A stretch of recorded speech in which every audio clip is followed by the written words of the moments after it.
happy summer. I hope you're all enjoying your school holidays and spending lots of time outside playing with your friends and family. And this is also the perfect time for you to enjoy our special omnibus edition of Journey with Story, where you can listen to all of this month's episodes in one place.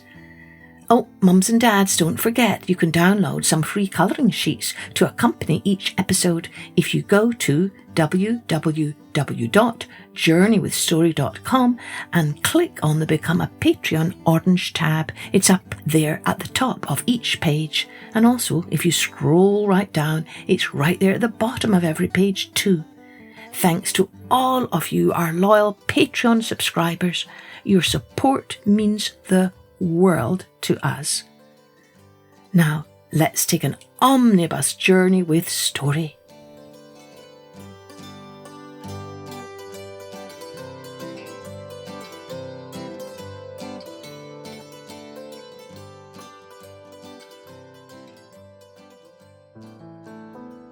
Now, let's take a journey with The Stolen Sun.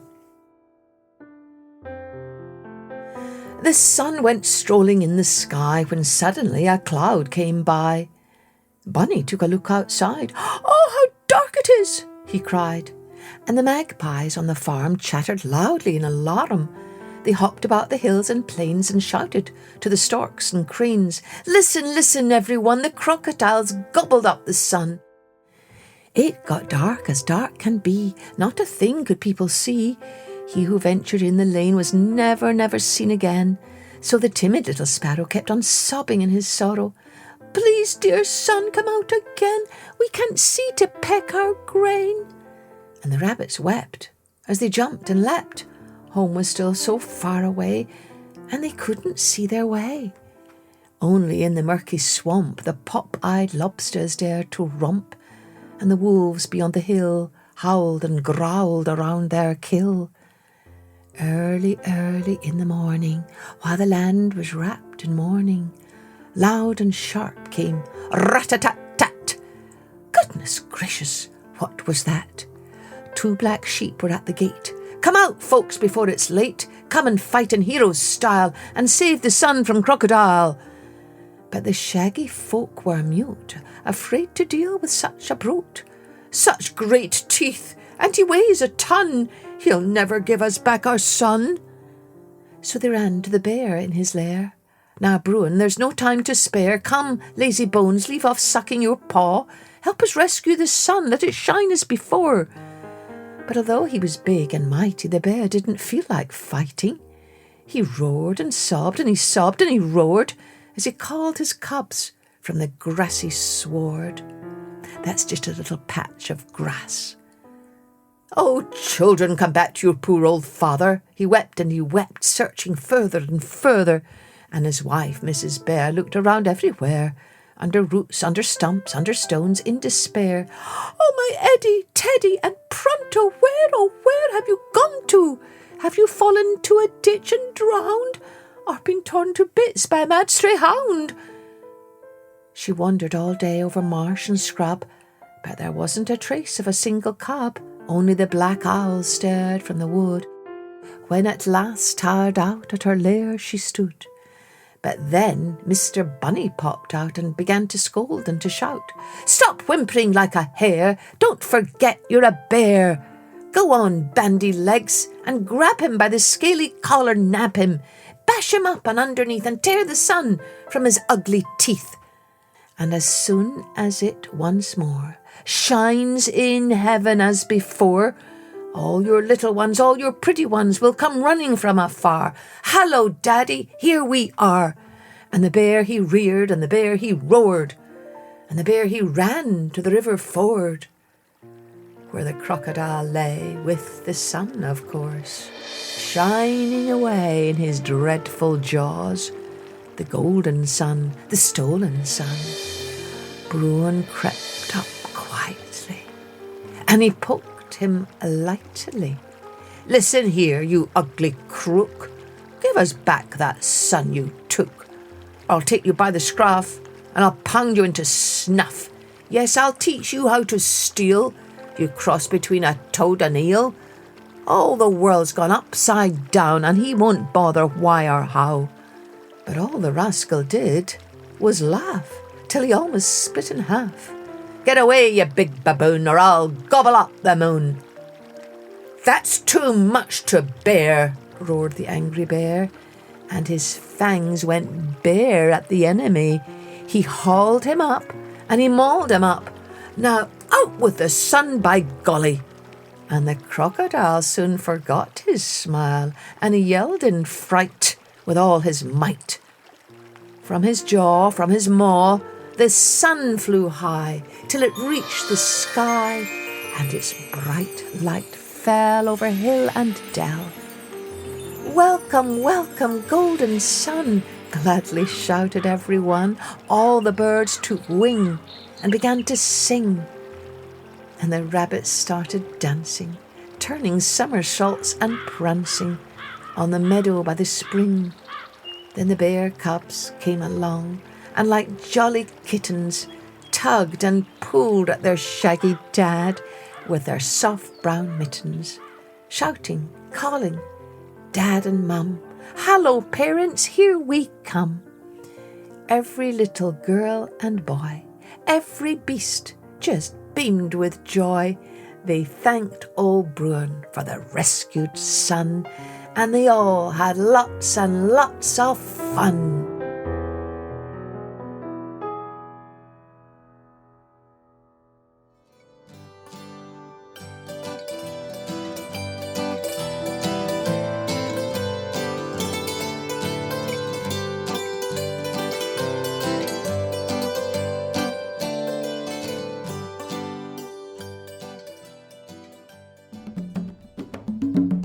Now, let's take a journey with Dr. Powderpill.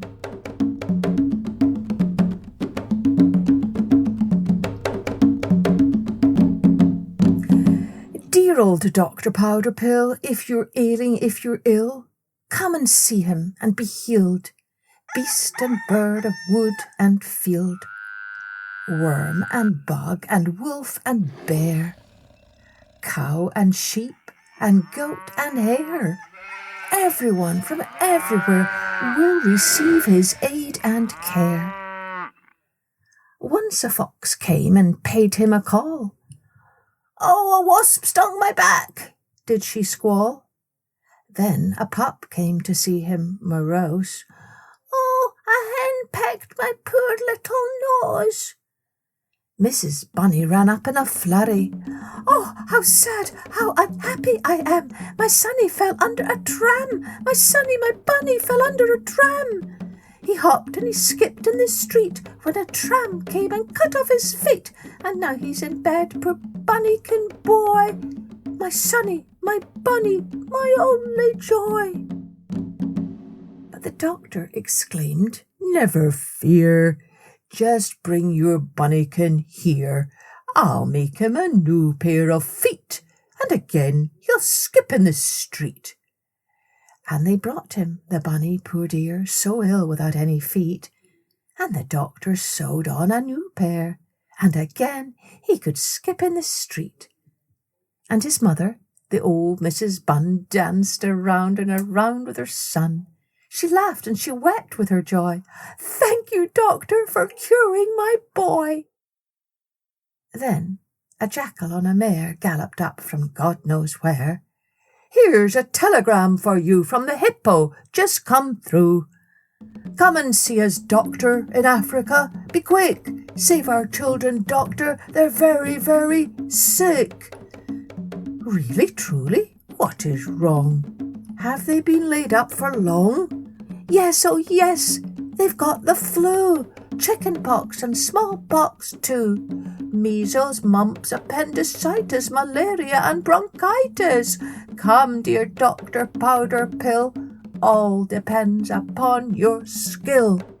Very well, I'll come, all right, and help your children in their plight. Only your address, what is it? Hill or swamp, what shall I visit? Well, we live in the Sahara, in the scorching Kalahari, up on Mount Fernando Po, where the grumpy hippopoppo roams the mighty Limpopo. Then he goes, Powderpill, and he runs, Powderpill, over marsh, over mire, over dale, over hill, and one single word he repeats, Powderpill. Limpopo, Limpopo, Limpopo.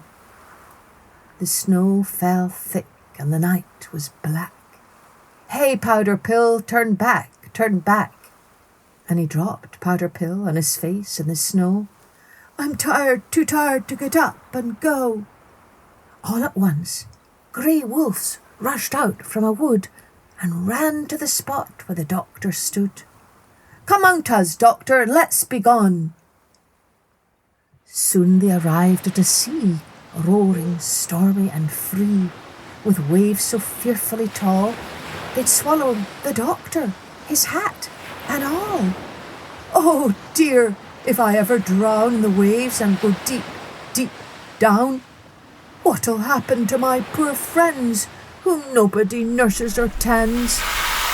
Quicker than lightning, then a whale from the water's chill rose and said, Climb up, Powderpill, and like a great big ship, in a jiffy I'll make the trip.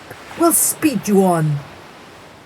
Up on the whale he gets with a will, and one single word he repeats, Powderpill.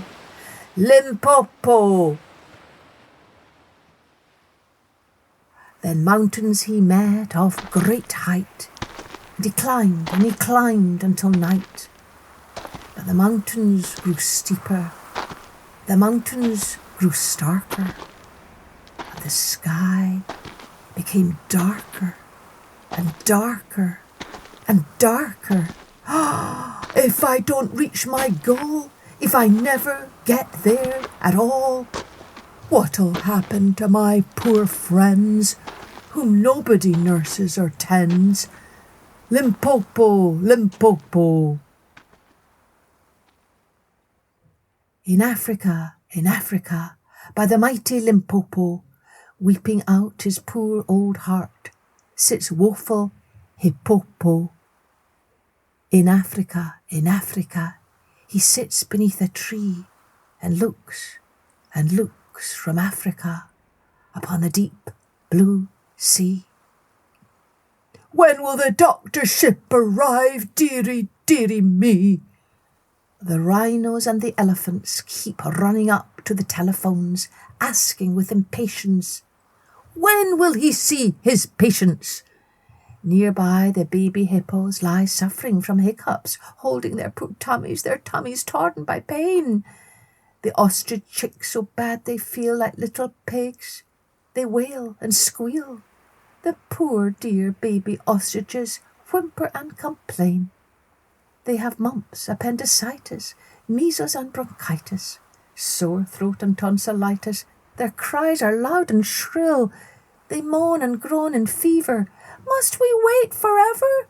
Must we wait forever for Dr. Powderpill?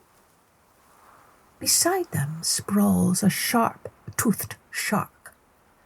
A sharp-toothed shark, a deep-mouthed shark, whose tots are very ill.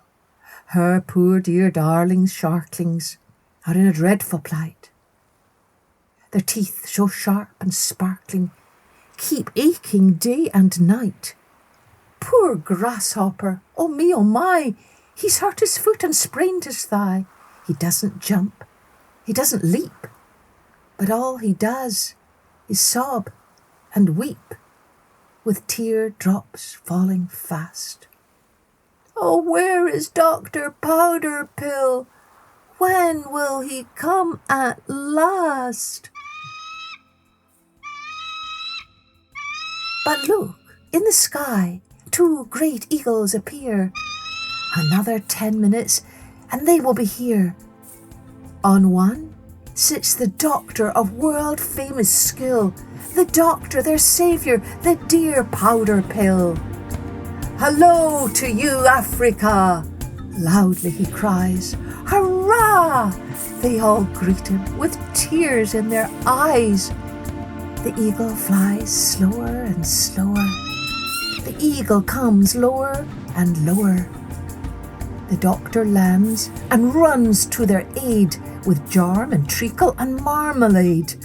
He pats the poor hippos' bellies and treats them to sweets and jellies and takes the poor darling's temperature.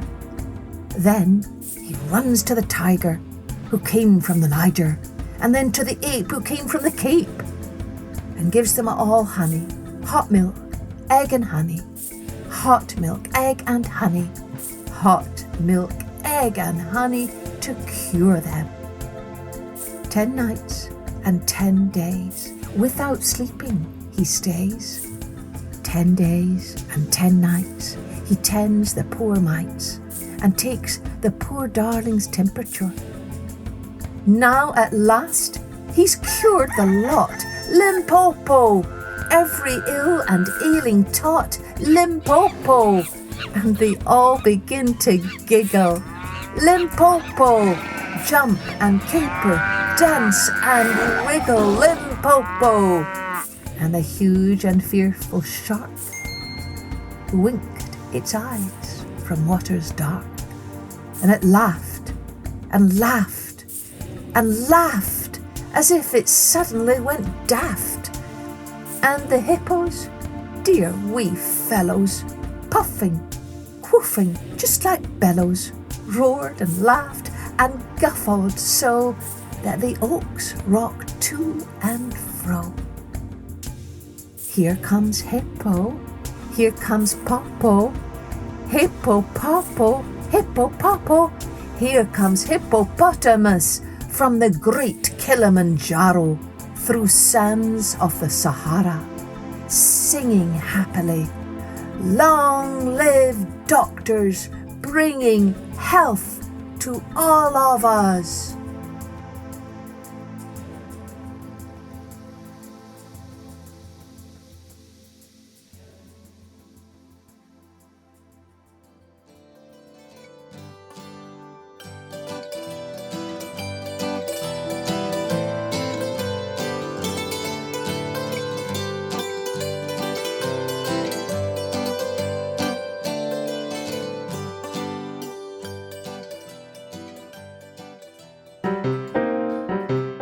Now, let's take a journey with the tiger's nephew.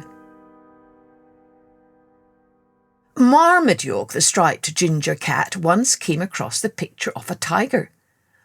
"Would you believe it?" he exclaimed. "He looks just like me. His ears stand up, and so do mine. His whiskers stick out just like mine. He has stripes, and so have I." Marmaduke gazed at the picture, turned it over several times, thought hard and made up his mind. "Well, I may not be His Royal Highness the tiger, but at least I am the tiger's nephew." From that time on, he began to give himself airs and graces. The house where he lived was full of cats, but of the most ordinary kind. A grey tabby lived downstairs, a white one upstairs, a black cat and her black kitten above her, and a ginger cat at the top of the house. None of them had orange stripes like Marmaduke. One evening, when the cats were all gathered on the rooftop, they began to talk about the day's adventures, each with his own tale. The white cat started to tell of the lovely saucer of milk she had just drunk, but Marmaduke interrupted her. The ginger mouser was about to tell of his travels that day when Marmaduke cut him short. No one could get a word in edgeways. All the cats heard was, "My uncle's a tiger. My uncle and I are tigers. We drink nothing but cream. We hunt nothing but wild game.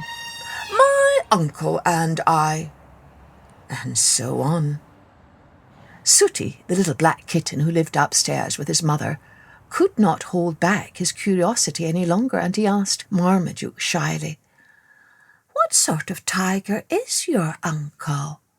"Oh, the very biggest," answered Marmaduke proudly. "The grandest and cleverest of all the wild beasts." The little black kitten again plucked up courage and asked, "Where does your uncle live? Do you think we could meet him?" "Why not? You can, of course, but—" And here Marmaduke was not sure what to say. The trouble was, he did not know where the tiger did live. After all, he had only seen him in a picture. But Sooty's curiosity was not satisfied. "So where exactly does your uncle live?" If it had not been for the ginger mouser, Marmaduke would have been in a proper pickle. The ginger cat was a great prowler, and knew every street and alley for miles around. "I know," he cried. "The tiger lives in the zoo. It has all sorts of wild beasts, big and small, especially lots of sparrows. The zoo is my favourite hunting ground." "Yes, that's right," said Marmaduke. "My uncle does live in the zoo. I was just about to tell you that, but you all kept interrupting me." "Let's all go to the zoo," suggested the ginger cat. "We shall see your uncle the tiger, and I can hunt some sparrows." So the next day, early in the morning, the cats set off. They scuttled over 3 rooftops, crossed 2 backyards, squeezed through a hole in a fence, and there they were, inside the zoo. "You go first," the ginger cat told Marmaduke. "Lead us to him. You know best what your uncle looks like." "Of course," said Marmaduke. "He is the biggest, the handsomest, and the cleverest of all beasts. After me." And off went the cats to find the tiger. The tiger's nephew took the lead, followed by the black cat and her kitten. Then came the grey tabby with the white cat behind. Bringing up the rear was the ginger cat, stalking sparrows on the way. "Stop! Look at that!" the black kitten shouted all of a sudden. "Who is that climbing out of the water? Gosh, see how fat he is. His stomach nearly reaches to the ground. He must be your uncle, isn't he?" "What? That fat frog?" said Marmaduke, offended. "Come now, can't you see his skin is smooth, while we tigers are furry and striped? Come on." On went the procession. Suddenly, the ginger cat stopped in his tracks. My, just look at that," he said. "Do you see what I see? Peering at us, over the tops of the trees." The cats looked up and saw 4 thin, long legs, and a tail with a black brush on the end. Higher still was a long, long neck that seemed to have no end. When the cats lifted their heads even higher, they spied 2 horns poking out high, high above the treetops.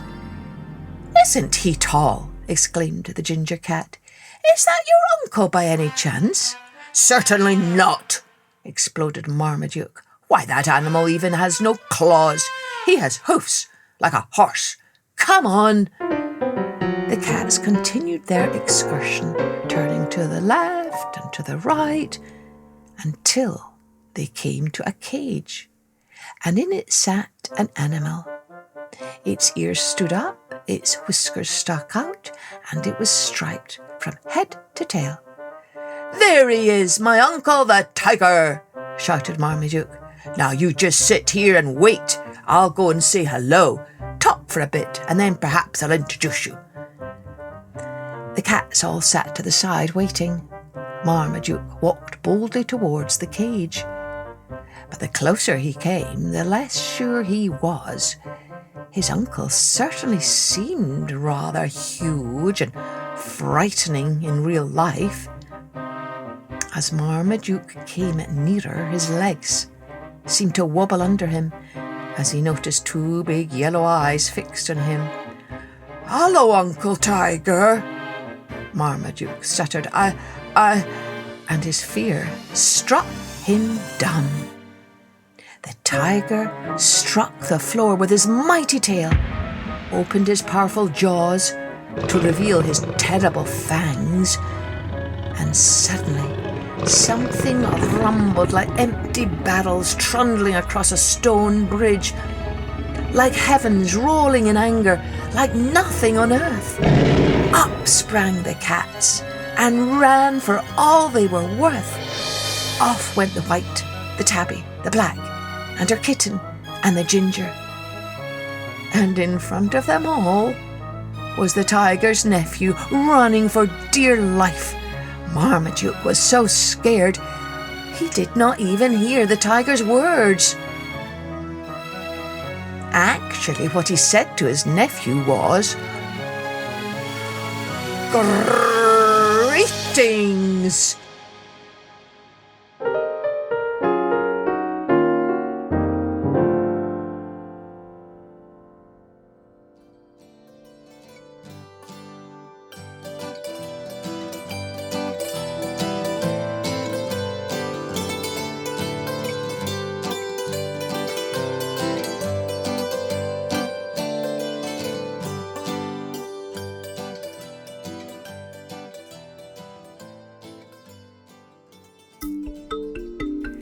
Let's take a journey with Why the Badger and the Fox Live in Holes. A rumour has it that in olden times only the lion, the king of the beasts, had a tail.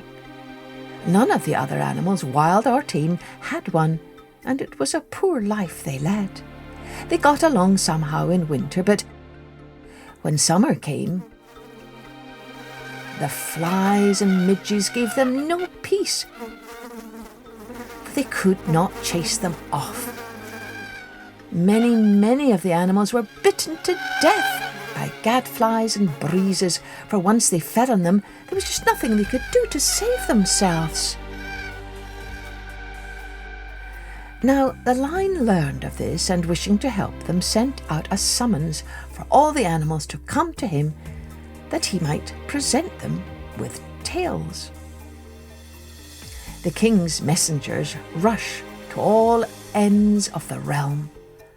Like the wind they flew, on the trumpets they blew, and they beat on a dum-de-dum-de-dum. They saw the wolf, and they told him of the king's summons. They saw the bull and the badger, and they told them about it. And they called the fox, the marten, the hare, the elk, the wild boar, and even the bear, whom they found in his lair fast asleep and had to shake him awake. But whoever heard of the bear hurrying? He went along slowly, trump-a-trump, a single step at a time, letting his gaze stray to all sides of him, and kept sniffing the air. All of a sudden he looked, and there before him, in the hollow of a lime tree, he saw a beehive. "The road to the king's palace is long," said the bear to himself. "I had better have something to eat to help me along." And he climbed the tree and found the hollow as full of honey as could be.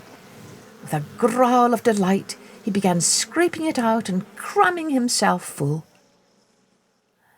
By and by, feeling that he had had enough, he looked at himself and found that his coat was all sticky with honey and pieces of honeycomb.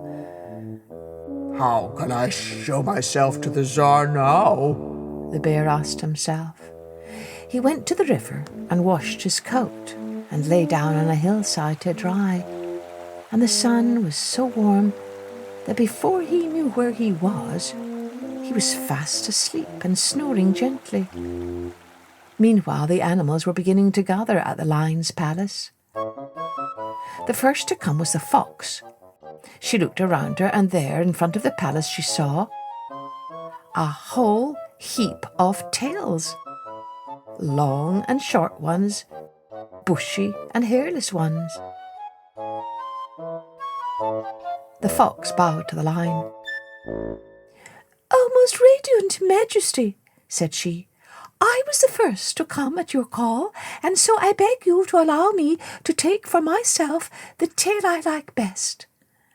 Now the Lion cared not a whit which tail the Fox would get. "Very well," said he, "you may choose a tail to your liking."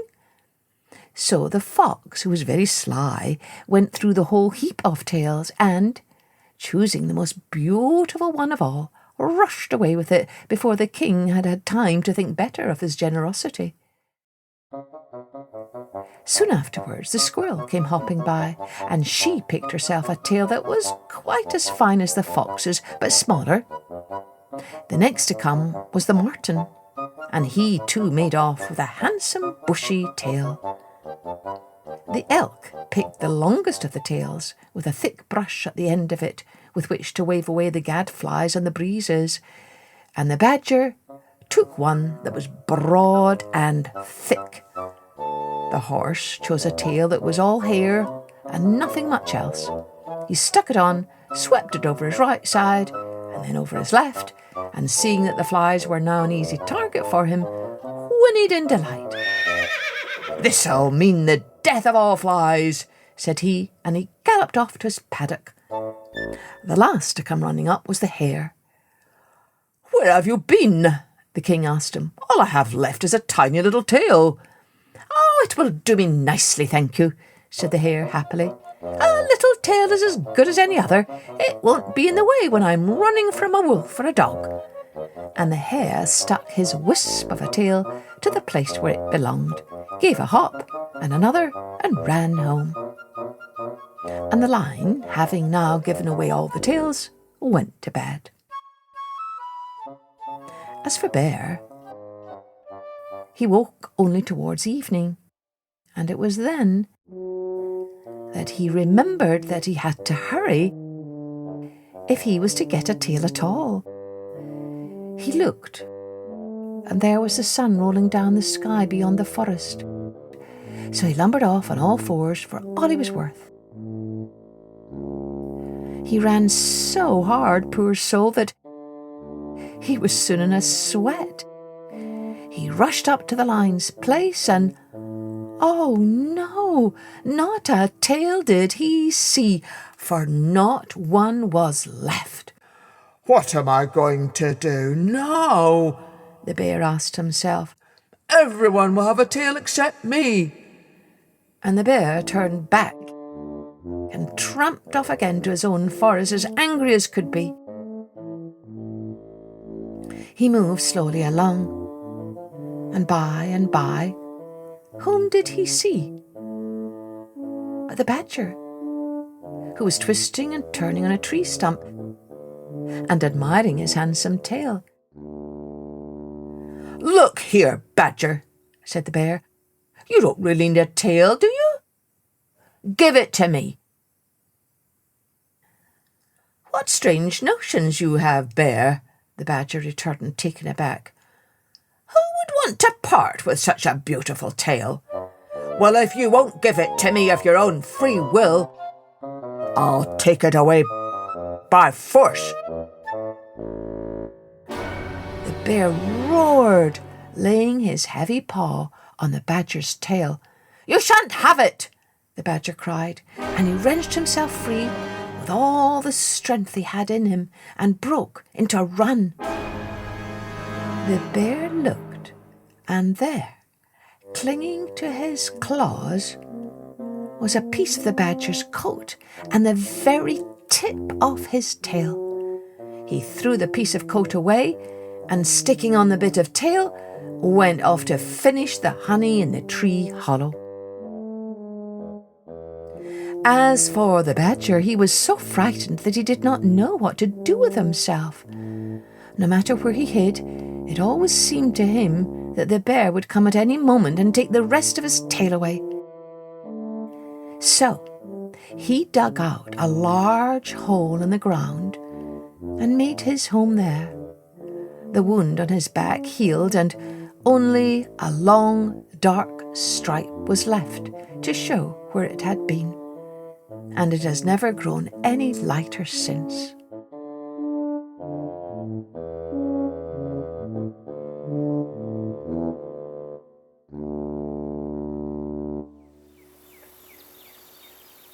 One day the fox came scuttling near.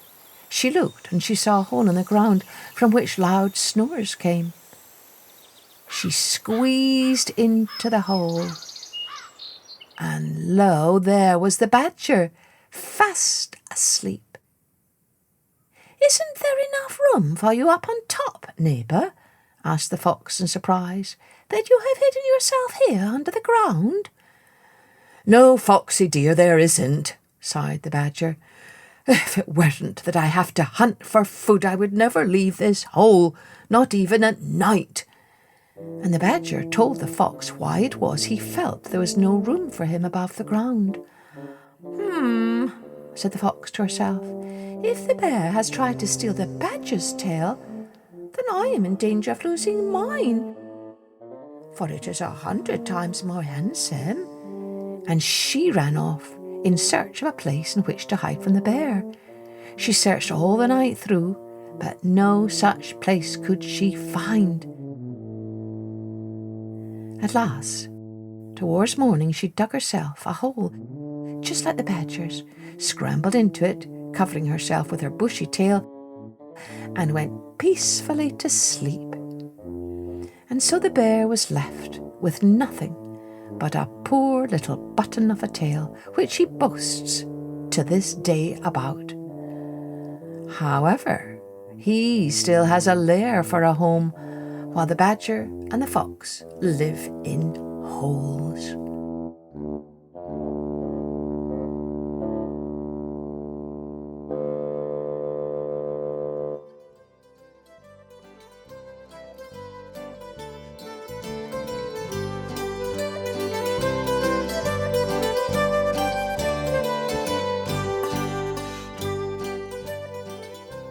I hope you enjoyed this special playlist. Be sure to send us your drawings at www.journeywithstory.com. Click on the contact and fill in the form there and attach your drawing. Cheerio then. Join me next time for Journey with Story. Music and post-production was by Colette Jonas.